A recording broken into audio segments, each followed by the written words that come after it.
we had a moving hope. You guys are still with me. Before Mali, before Mansa, Musa, and his world-shaking pilgrimage, there was another empire. An empire so unimaginably wealthy that its kings were said to tether their horses to solid gold boulders. This empire controlled the Sahara's most precious commodities, building its power not on bloody conquest, but on a strategy of absolute silence. Welcome to the true land of gold.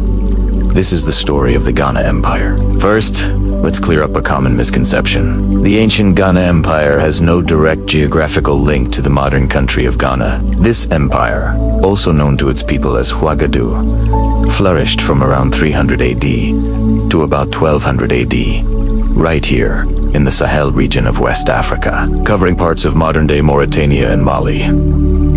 Its location wasn't an accident. It was a stroke of strategic genius. Imagine the map.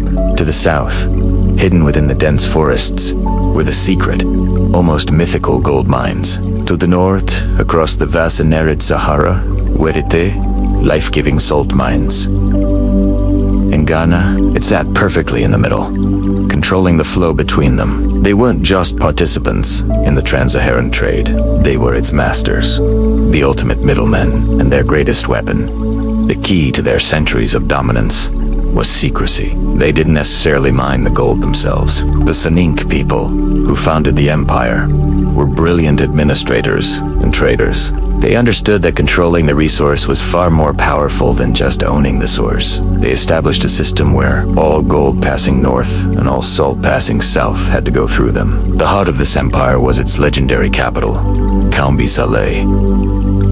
It was a city unlike any other, famously described by Arab historians as a city of two halves. One part was a vibrant, cosmopolitan trading hub. Imagine a bustling town filled with North African merchants, Islamic scholars, and grand mosques, a place where different cultures and currencies met. This was the public face of the empire, open and welcoming to outsiders. But nearly 6 miles away, connected by a road lined with buildings, was the other half, the sacred royal city. This was the secret. The Forbidden Zone, surrounded by a sacred grove. This part of the city was exclusively for the king, his court, and the priests of the traditional religion. It was a place of ritual and power, completely hidden from the prying eyes of foreign traders. And it was here, within this inner sanctum, that the empire's staggering wealth was stored and protected. The accounts from travelers who were granted an audience with the king are simply astonishing. The Arab historian al-Bakri wrote in awe about the king's court in the 11th century. He described the king, the Ghana, adorned in gold necklaces and bracelets, holding court in a pavilion decorated with gold. His princes and guards stood beside him, their weapons glinting with golden hilts and shields. Even the royal dogs wore collars of gold and silver, and the trade itself was a spectacle of calculated silence. A merchant would arrive, state his offer for goods, and then withdraw. The king and his council would consider the offer in absolute privacy. A decision was made, and a silent signal was given. This method, known as silent barter, ensured that no outsider ever knew the true scale of the royal treasury or the exact source of the gold.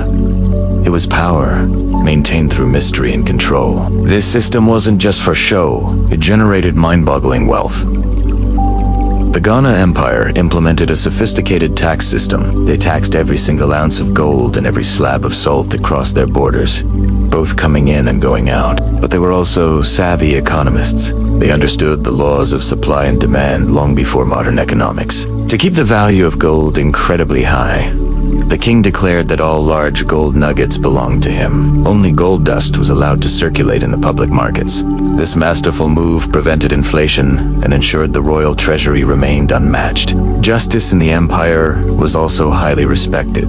Disputes were often settled by a trial of ordeal, but their courts had a reputation for being fair and impartial. This stability made Ghana an attractive and safe place for merchants to do business, further fueling its economic engine. Of course, all this wealth, all this stability, needed serious protection. Ghana's true muscle was its massive, highly disciplined army. At its peak, It was rumored to command a force of 200,000 soldiers. This included a large contingent of archers and a feared cavalry of 40,000 horsemen. This formidable military force wasn't just for defense. It actively secured the treacherous trade routes across the Sahara and, most importantly, kept the precise location of the southern goldfields a closely guarded secret for centuries. So, how does such a powerful, wealthy, and secretive empire eventually fall? The reasons are complex. A combination of internal and external pressures. Over centuries, environmental stress began to take its toll. Overgrazing by vast herds of livestock and a prolonged drying climate, part of a natural cycle in the Sahel, likely damaged their agricultural base, making it harder to feed their large population and army. But the final, fatal blow came from the north. In the 11th century, a new, zealous Islamic movement emerged among the Berber tribes of the Sahara. Fresh from conquering Morocco and parts of Spain, and having just founded the city of Marrakech, they turned their expansionist ambitions southward. The exact nature of the Almoravid impact is debated by historians. It might not have been a single, decisive war that toppled the empire. Instead, it was more likely a period of sustained military pressure and conflict. The Almoravids disrupted the very trade routes that were Ghana's lifeblood. They sacked the capital of Cambi Saleh in 1076, and while the Ghana Empire eventually retook it, the damage was done. The prestige was lost. The illusion of invincibility shattered. With the central power weakened, former tributary states and vassal kingdoms saw their chance. They began to break away and assert their own independence, further fracturing the empire's control over the region. By the mid-1200s, the once mighty Ghana Empire had collapsed, paving the way for new powers to rise from its ashes, most notably the Soso Kingdom and, soon after, the legendary Mali Empire. But the fall of Ghana was not the end of its story. Its legacy was the blueprint for empire building in West Africa. Ghana proved that controlling trade, not just conquering territory, could forge a superpower. They established the model of the wealthy, sophisticated Sahelian Islamic empire that Mali and Songhai would later inherit.